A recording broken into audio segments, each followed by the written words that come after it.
The Alfa Romeo Spider, particularly the first series known as the Duetto, is a classic sports car with a rich history.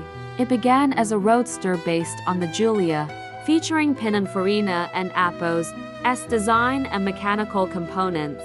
Launched in 1966, it gained popularity due to its sleek design and a public-named competition, though the winning name and quat, Duetto and quat, couldn't and Appo's be officially used due to trademark issues.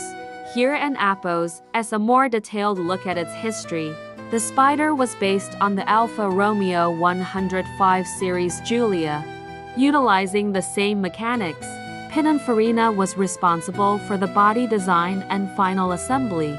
It was initially nicknamed en quat, cuttlefish bone and quat, for its rounded shape.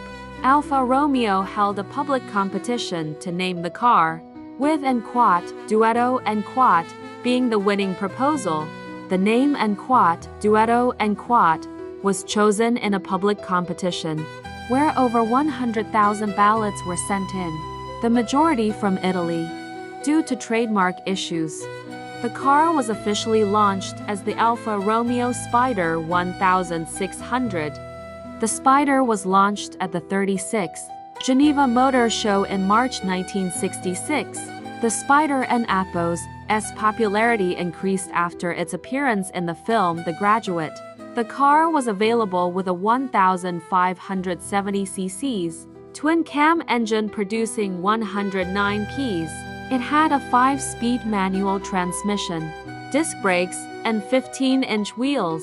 Over time, the Spider underwent various revisions, including changes to the tail Series 2, engine upgrades, and safety features. The last revision in 1990 introduced rectangular bumpers, which some consider to have ruined the sleek shape.